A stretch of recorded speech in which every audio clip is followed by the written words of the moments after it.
Okay, I think I'll go ahead and get started. So welcome everyone, good evening. Welcome to UNC MD PhD program's 2021 virtual mini med school.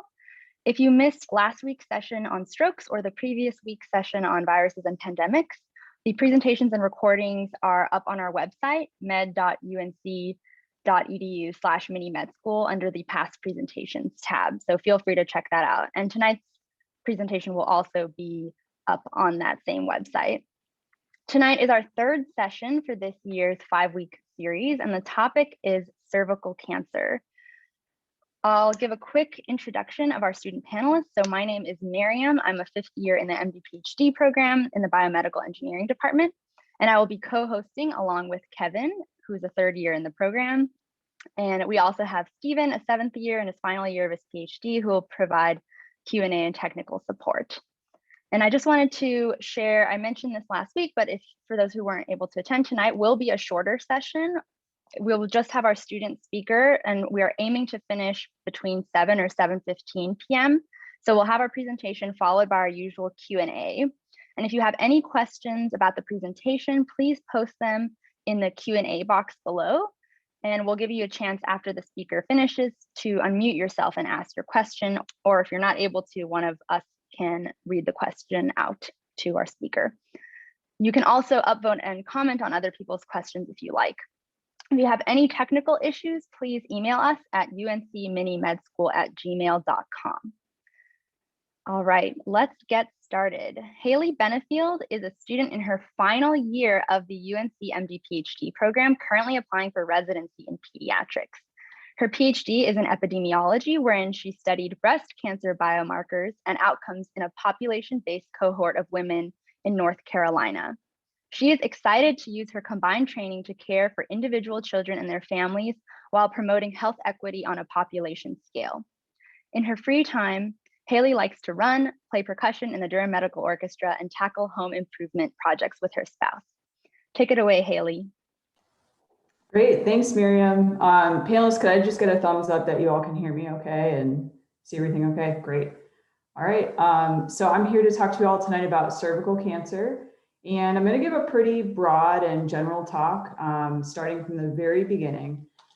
So just to give you a quick tour or overview of what I'm going to speak about tonight, I'm going to start, like I said, from the very beginning and just discuss the relevant anatomy, talk about what is cervical cancer, what causes it, how women may or may not know that they have it, how bad cervical cancer is or what the prognosis can look like and how it's treated.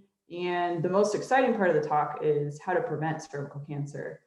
And at the very end, I'll just give a brief introduction to myself, because in my previous experience with mini med school, I know there are sometimes a lot of questions about why do an MD PhD and how did you end up where you are? So I'll take a little bit of time to talk about that too.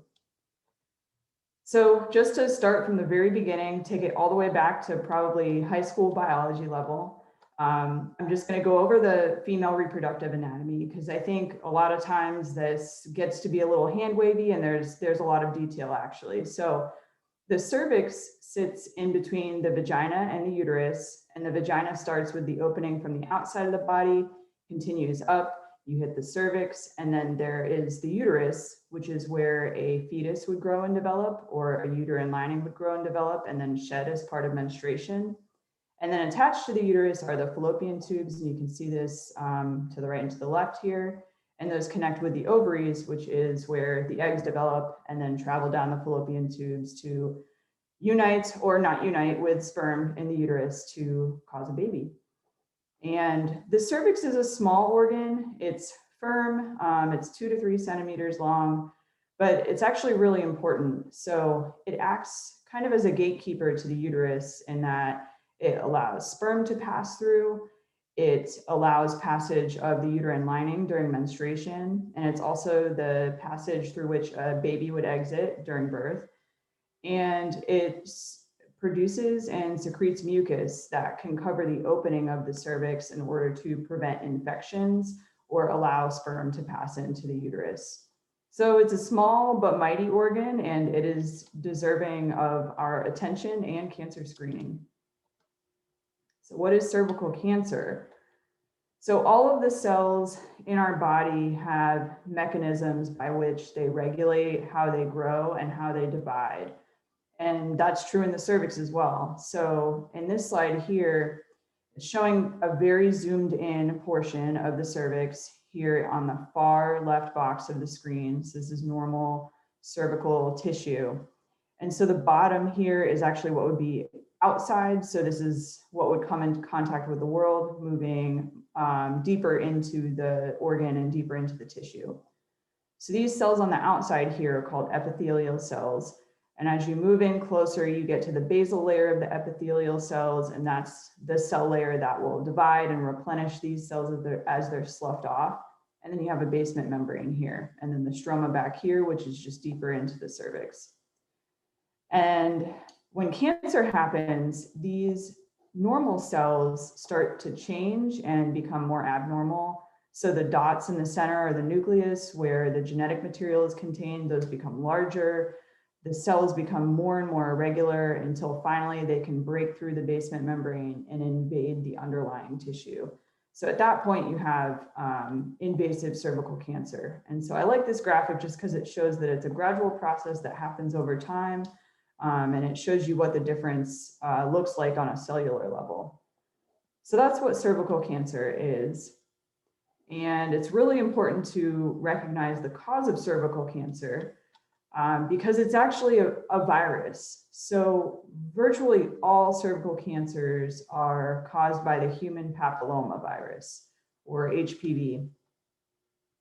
And HPV is spread from person to person by close skin-to-skin contact, as well as sexual activity, and that includes vaginal, oral, and anal sexual activity.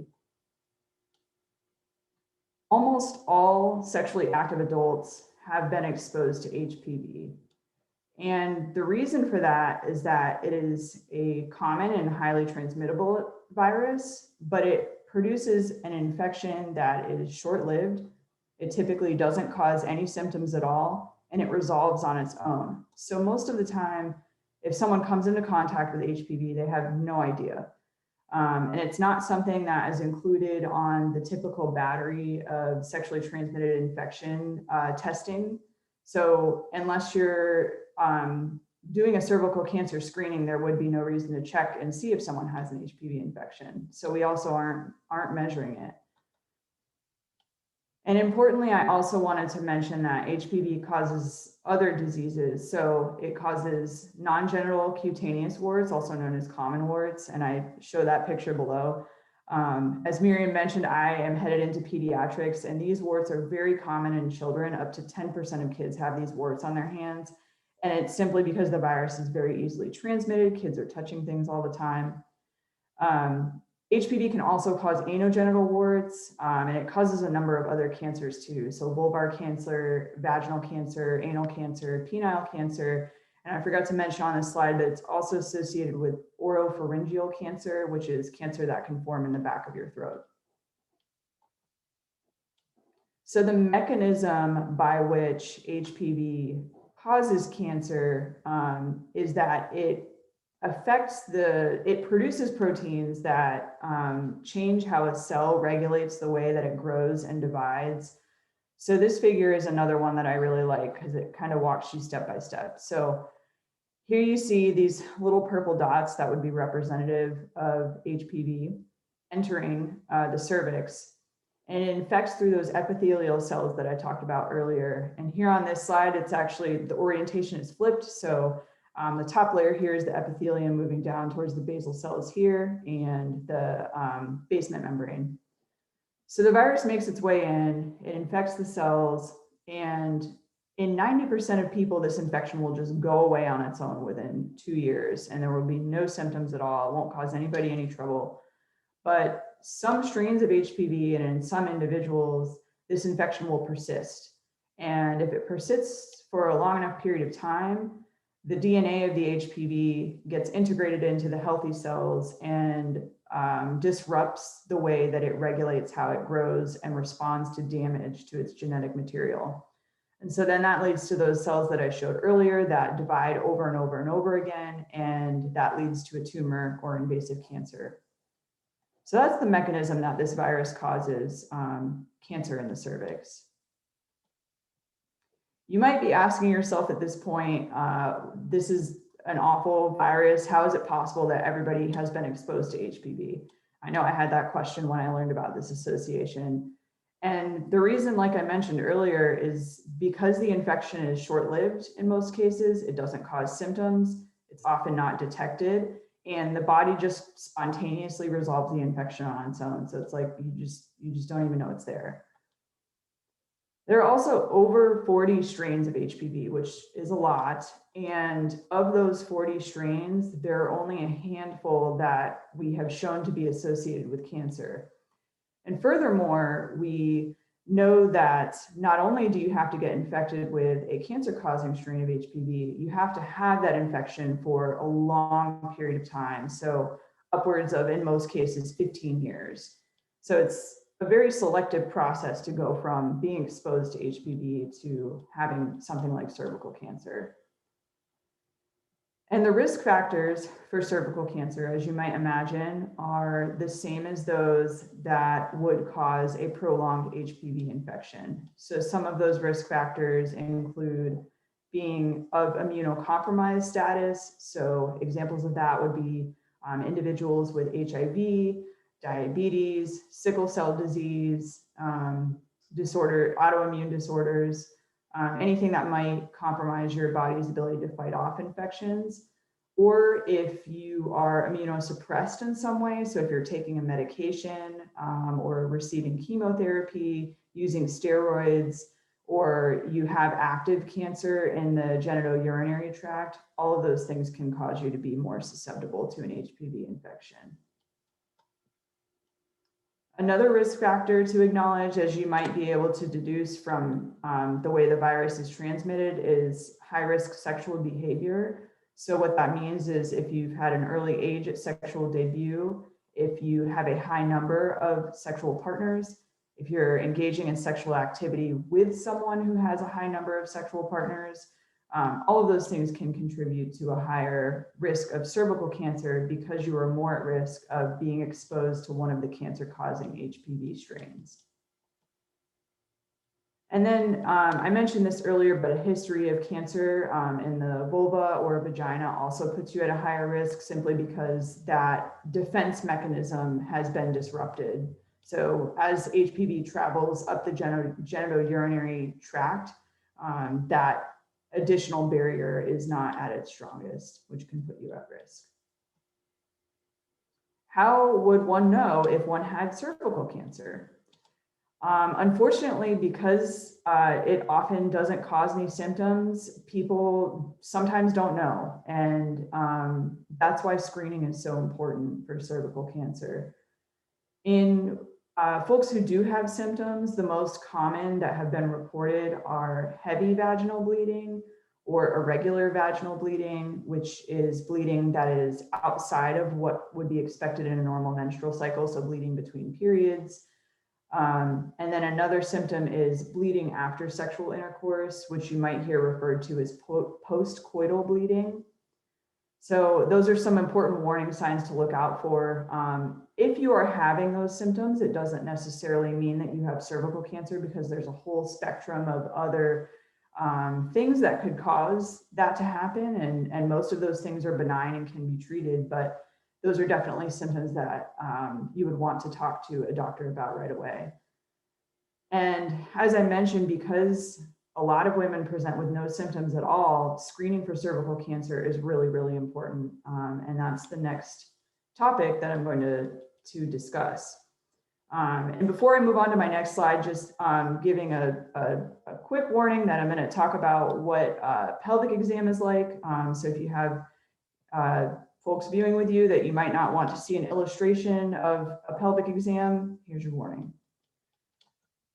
So I included this slide here not to be overly graphic or crude or anything, but in my personal and clinical experience, I think that the well woman exam is not always discussed in detail because it is a very invasive and it's a very sensitive exam. And on top of that, when the exam is being performed, the patient can't see anything and has no idea what's going on. So I figured it would be worth a second just to explain what the screening test actually is. So when you go to your physician to have a well woman exam, which often includes a pelvic exam and or a pap smear, you'll be on the exam table lying on your back. Your feet will go into the lithotomy position, which is shown in this part of the diagram here, and your legs are moved apart. And then the next part is the physician inserts a speculum, which is a tool that they use to move the walls of the vagina apart so that they can actually see the cervix with their eyes. And at this point during the exam, it's possible that the physician could visualize any abnormalities. So something like a lesion or a growth or unexpected bleeding in that area. But as I mentioned, some of those early changes that can lead to cervical cancer aren't going to be visible to the naked eye because they're tiny changes in the genetic material of the cell or how the cell looks. And so in addition to just visualizing the cervix, the physician will also use a swab or a brush and brush along the outside of the cervix to collect a sample of cells from the outside, as well as the inside. It kind of gets into the opening just a little bit, which is shown in this picture up at the top here. The cervix looks like a donut when you're viewing it from this view. And so you just kind of put the brush in the center of the donut. And then the brush is withdrawn. It's dropped into a solution, which preserves the cell sample that you just got. And then that's sent off to a lab. And at that point, one or two things can happen. One, a pathologist will look at the cells under a microscope to see if they see any abnormal cells. And that's the part that's called the pap smear. The other thing that can happen is the cells can be used as a sample to test for the HPV virus itself, or both of those things can happen. So it depends on your provider and where you're receiving your healthcare. There are different ways of testing. So sometimes you get one, sometimes you get the other, sometimes you get both. But the good news is that all three of those methods are recommended for screening for cervical cancer. So any of those tests are fine. And if any of those or one of them come back positive, then the next step would be to do a confirmatory test. So oftentimes you'll have a repeat pap smear or a repeat HPV test, and then additional testing to confirm that it's there and characterize the extent of the abnormal cells. So that's that. So another very common question I ask myself, or I hear from women in the clinical setting and in my day-to-day life is, am I due for my cervical cancer screening, or am I due for a pap smear?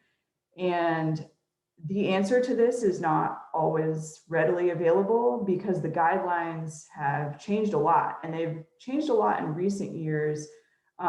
Thanks to a lot of changes in research in cervical cancer and data that we've gotten.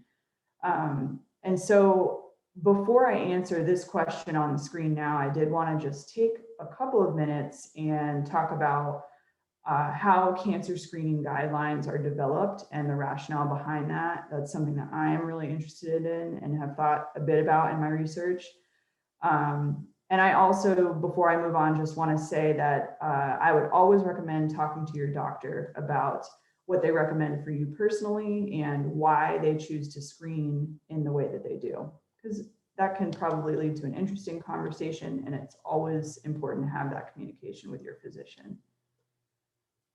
So cancer screening guidelines are always developed with a consideration of both the pros or benefits of screening and the harms of screening.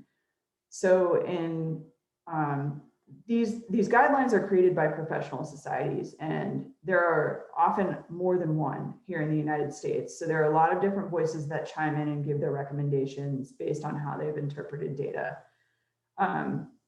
So generally in cancer screening, a really good cancer screening test will catch the disease early, and it will catch the disease at a point in time at which it is treatable. Because if you were going to screen for a disease, but if you caught it, there was nothing to do about it, or you couldn't change the trajectory of the disease, there would really be no point in screening for it. So a really good test will reduce the number of cases that happen of that disease, and it will also reduce the number of people who die from that disease. And fortunately, with cervical cancer screening, we do know from data that screening reduces the incidence of cervical cancer, and it reduces the number of deaths from cervical cancer. So our pros column is a check and a check for cervical cancer. But in addition to that, you have to think about the downsides to screening. So is the test going to cause a large burden on the patient, either physically, emotionally, financially? Is it going to cost the healthcare system a lot of money?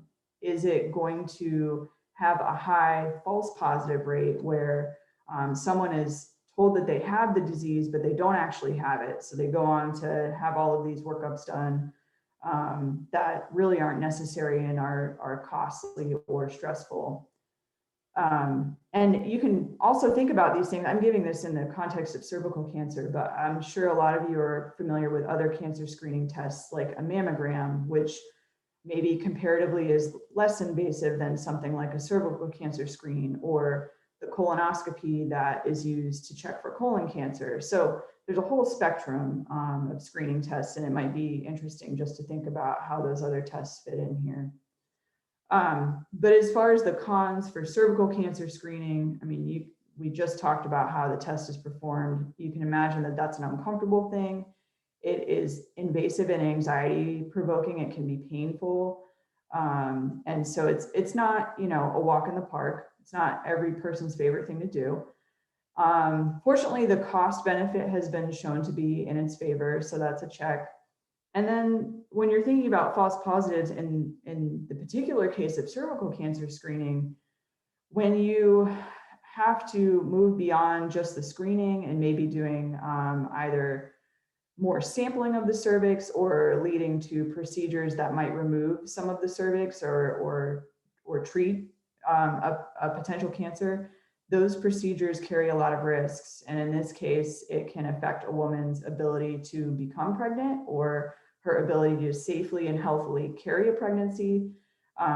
So that's a big consideration as well, the false positive rate. But fortunately, cancer screening tests are very sensitive and specific, so the false positives are minimized. And on the whole, the analyses that have been done weighing the pros and the cons using big data sets where people have been screened overwhelmingly push us into the pro column for cervical cancer screening. And so this is a test that is regularly performed worldwide to check for cervical cancer. So now moving on to the screening recommendations. And this slide is busy. This chart is very text heavy, but I wanted to talk through both the most hot off the press updated guidelines, which just came out last year in 2020, as well as what was previously used. And it turns out the 2018 is what is probably still mostly used in practice right now. Number one, because medicine is slow to change. And number two, for a couple of reasons that I'll discuss as I walk through these. So I'll start with what was previously done and what is still pretty much status quo in screening. So in 2018, the USPSTF, which stands for United States Preventative Services Task Force, this is they're like the head honchos of preventative services. So they tell you when you have to get all your cancer screening, blood pressure checks, like healthy lifestyle stuff.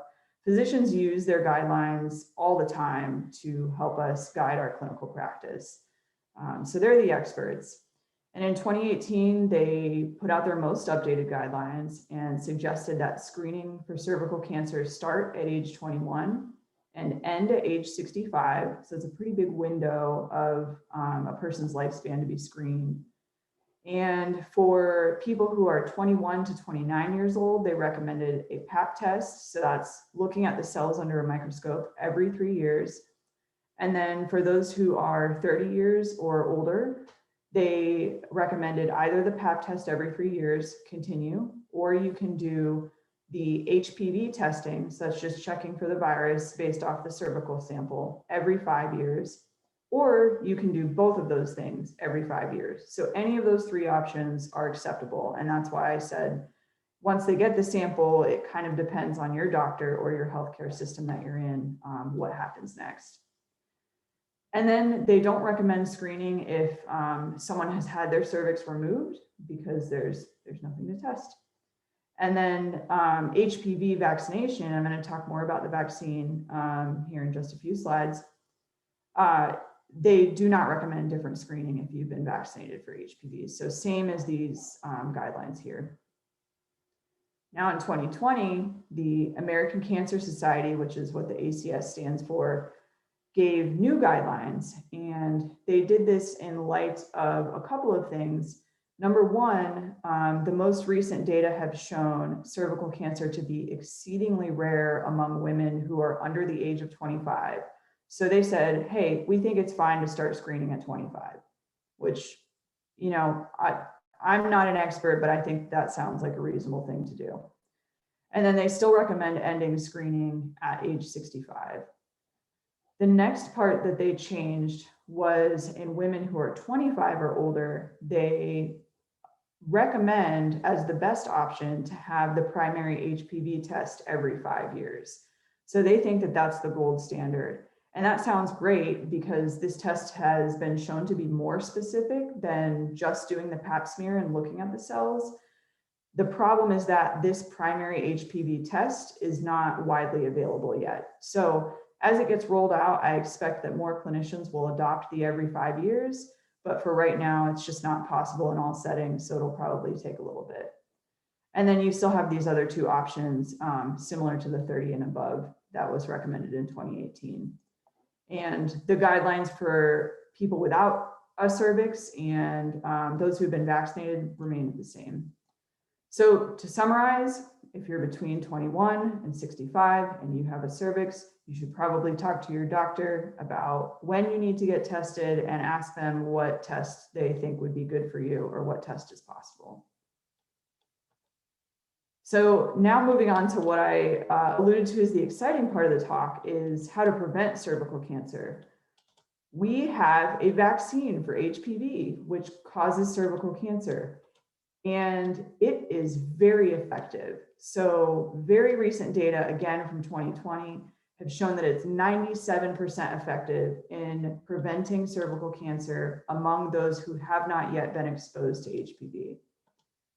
And among the general population, so that pulls in folks who have been exposed to HPV, it's 40 to 50% effective, which is still awesome. It's also extremely safe. So I'm sure you've heard through the news, people have been talking about vaccine side effects a lot with the COVID vaccine. A lot of people have fever or muscle aches or flu-like symptoms following that. That is very uncommon with the HPV vaccine. It's really just injection site pain, and that's it. So it's a really safe vaccine. And we also have data not only from the clinical trials at this point, but it's been on the market long enough that we have a lot of post-approval safety monitoring data, and it just has a great track record. And then a bonus benefit is that it reduces the incidence of other HPV-related cancers, like the ones I mentioned earlier, as well as anogenital warts. So you get some added protection from some things that probably nobody wants. So this slide is the hot off the press data that I discussed, showing the effectiveness of the vaccine. And this is from a very large study that was done among women and girls in Sweden. They enrolled 1.6 million, and about 500,000 of those girls and women were vaccinated for HPV, and the remainder were not vaccinated. Among the women who received the vaccine, there were 19 cases of cervical cancer in the follow-up period versus 538 among those who were not vaccinated. So that in and of itself is pretty impressive. But this figure I find very compelling because it breaks out the rates of cervical cancer, or incidence of cervical cancer, I should say, by age group. So this orange line here at the top is women and girls who are not vaccinated. And you can see there's a steady increase in throughout the follow-up period in cervical cancer incidence. Those who were age 17 to 30 at the time of vaccine are, well, I shouldn't use the word significantly, but impressively lower than those who are unvaccinated. And then finally at the bottom are women and girls who were vaccinated below the age of 17. So likely at a point in time where they were not exposed to HPV, which, as I mentioned, it's much more effective to get vaccinated before you're exposed. And this is great. This is just wonderful. So in my book, everybody should get the HPV vaccine. And I really do mean everybody, boys and girls. So it's recommended for children 11 to 12 years old. You can give it as young as age 9. If you're under the age of 15, you need 2 doses, at least 6 months apart. And then if you're 15 or older, you get 3 doses. Your second dose comes 1 to 2 months after your first, and your third dose will come 6 months after your first. And even if you're not 11 or 12, it is recommended to have catch-up vaccination up to the age of 26. And the FDA has approved its use all the way up to age 45. Although I would say your decision to get vaccinated in that time frame should probably be discussed with your doctor, just to weigh the pros and cons. And finally, a very important point I want to make, because there has been a lot of media coverage, and there have been studies among parents who were hesitant to give the HPV vaccine to their children that being vaccinated might promote earlier or more risky sexual behavior among girls and adolescents and young adults. And there have been multiple large studies at this point that have shown no association between vaccination status and pregnancy rates, STI rates, or use of contraceptive counseling or STI counseling. So there is no association between HPV vaccination and sexual disinhibition. And that's a point that I feel is really important to make with parents who have some understandable hesitancy when they hear that this vaccine is for a sexually transmitted disease. But that's something that, you know, if you have friends or family members who are curious about it, you can tell them no. And if you need the studies, I'm happy to send them to you. So I think we're getting towards the end here, but just a quick note on the prognosis of cervical cancer and how it's treated. I'm not an expert, but this is just a broad overview of what might happen. So as you might imagine, the way that cervical cancer is treated depends on the person's age, their overall health status. So do they have other comorbidities or other diseases that might affect how they would respond to treatment, as well as the stage of the cancer. And so staging depends on how big the cancer is, whether it's spread to other parts of the body, and the extent to which it's invaded the cervix.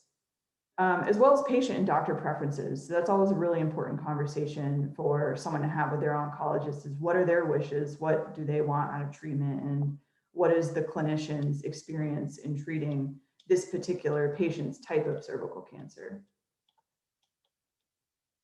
The very early stages of cervical cancer can be treated with a simple hysterectomy, which means that the uterus and the cervix are removed, but the vagina is intact and none of the connective tissues are removed. There's also a procedure known as cervical conization, where just a segment of the cervix can be removed. And then the next stage up, so still early stage, might be treated with something like a radical hysterectomy, which is more tissue is removed. So you have the uterus removed, cervix removed, and part of the vagina, as well as some of the connective tissue. Or a woman might get radiation therapy, which is high energy X-rays that are directed at the cancer cells to kill them. And this may or may not be given with chemotherapy, which is a medicine you would take either by mouth or through an IV to treat the cancer. Fortunately, the very earliest stage of cervical cancer, so the 1As, have a 95% survival rate at 5 years. And then the next stage up, the 1B1s, have a 90% survival rate at 5 years. So this just further underscores the importance of screening for cervical cancer, because if it's caught early, it has a really, really good prognosis.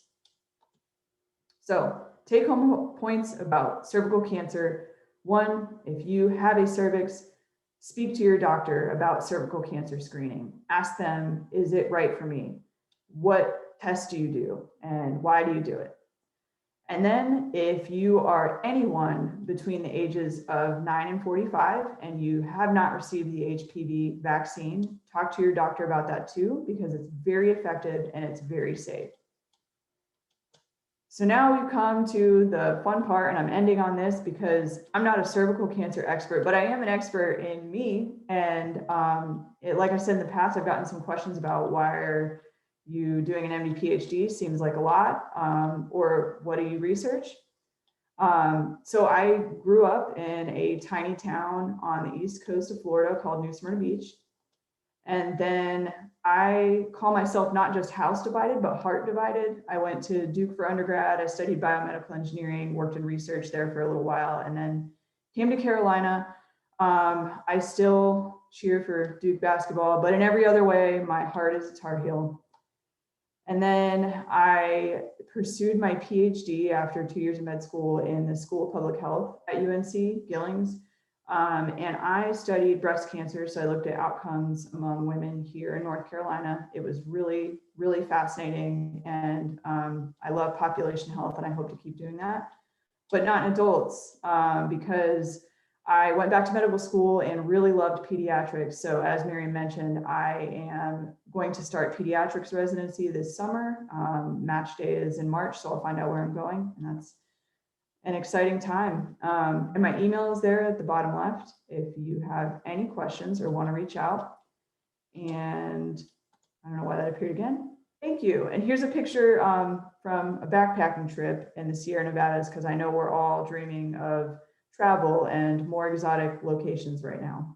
So thanks everyone for participating, and I welcome any questions with the time we have left.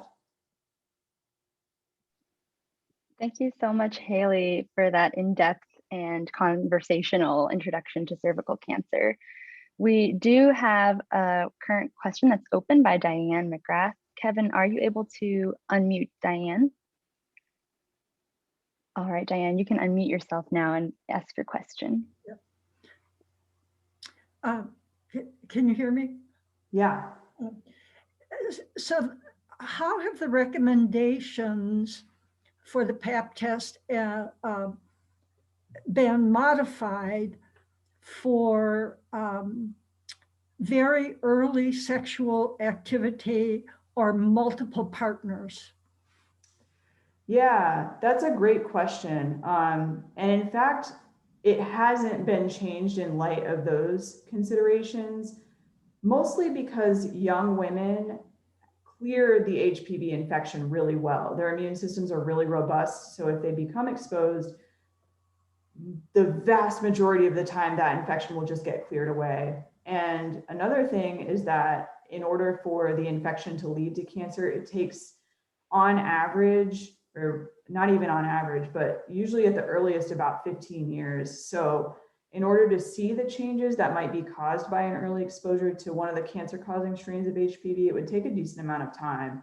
And so that's why the most commonly used guidelines say 21, and now even the most recent ones say 25 years of age. And part of that too is also vaccine uptake. So steadily, the number of girls who are receiving the HPV vaccine at the age of 10 or 11, or sorry, 11 or 12, or even, you know, in early adolescence, that's going up. And that's really effective. So I think that the recent guidelines also took that into account. The multiple sexual partners can occur at any age. Mm-hmm. So is there any modification through the lifespan in terms of multiple sexual partners? Yeah, that's a good question. And the guidelines don't take that into account either. And I think that the reason for that is probably, again, the time span in which it would take to detect a cancer. So if you're getting screened every 3 years, or 5 if you have the one of the other tests, like if you're doing the virus test, that's enough time or a short enough window that your physician would catch something if it had changed. And certainly your risk of being exposed to HPV does go up with that kind of activity, but for that to translate to a cancer or an abnormal cell that could be detected, it's still going to take some time. So they would still catch it with a window of 3 or 5 years.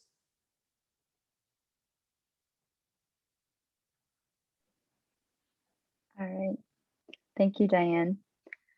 Our next question is from Jill Barron.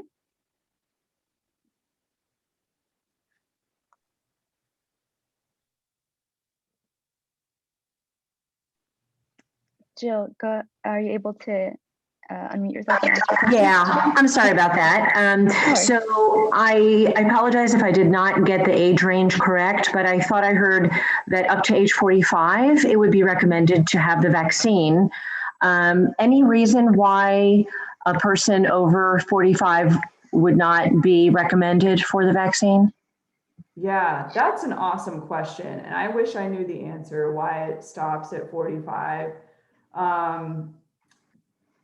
You know, my guess would be that maybe in some sophisticated cost benefit equation somewhere, they just saw diminishing returns after age 45, maybe because most people at that point have been exposed to HPV. So if someone were going to get the cancer causing strain, they probably have already seen it. And so after that point, it might not make sense, but that is taking an entire population into consideration. So when societies endorse these guidelines, they're looking at it from the broadest bird's eye public health view. They're not necessarily thinking about every individual situation.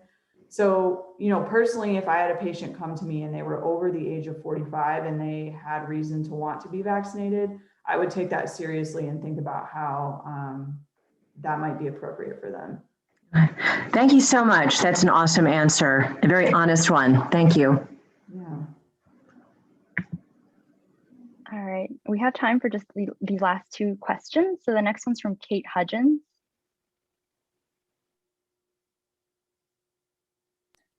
Sorry, looks like Kate has an older version of Zoom, so we can't allow her to talk.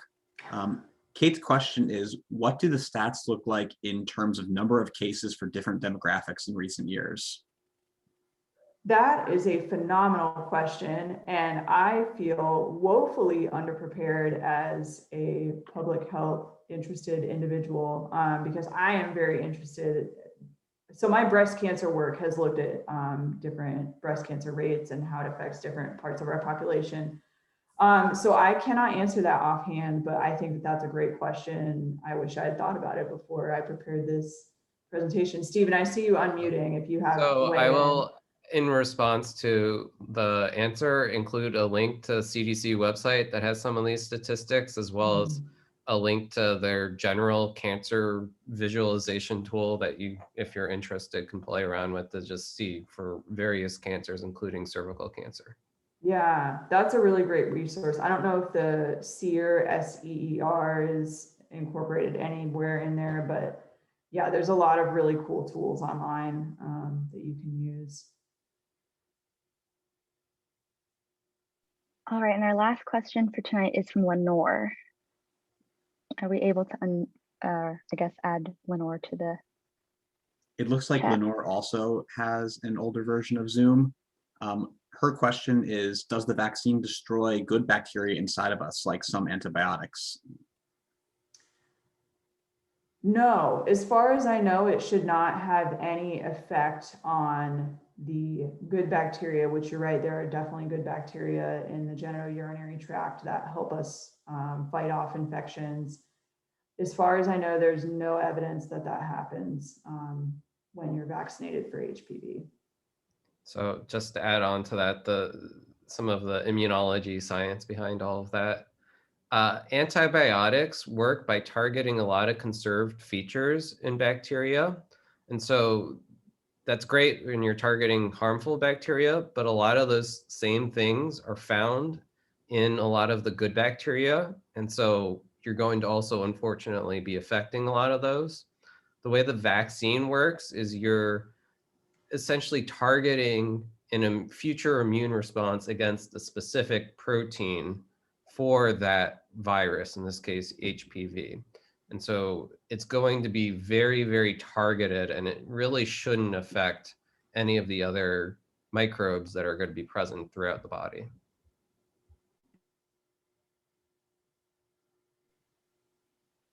All right. Well, we are wrapping up for tonight. I do see that there is one last question from Sneha as far as how long is immunity of HPV? Is it life for the lifetime? I don't know if any of our panelists have the answer to that. I don't think anyone has the answer, unfortunately. That's still something that is under investigation because it's a relatively new vaccine, but currently there is no recommendation for booster shots. And I think our professional societies and clinical experts feel that it should give a reasonable period of immunity against HPV. But certainly that could change in the future as more and more people get vaccinated and we do more studies. But right now, you're good to go for life. You just need the one series. All right, thank you so much, Haley. At this time, we're going to be wrapping up our session for this evening. I did post a link to the ACOG or hold on, I'm blanking on what they stand for. The Association for, what is it? For the American College of Obstetricians and Gynecologists. Thank you. It's always a mouthful. Yes, I put a link to their FAQ if there are any additional questions for their FAQ. But at this time, we'll be wrapping up today's session. I want to thank Haley so much for her expertise and for our panelists as well for their help out with tonight's session. And thank you to our participants for your engaging questions. If you're able to join us next Tuesday, February 23rd, we'll be having our session on the thyroid from 6:30 to 8 p.m. Eastern Standard Time. So thank you again all so much for joining. Again, this recording will be available on our website within the next day or so, so stay tuned for that. Yeah, all right. I just hope that everybody has a wonderful night and a great rest of your week. So take care, everybody. Bye-bye.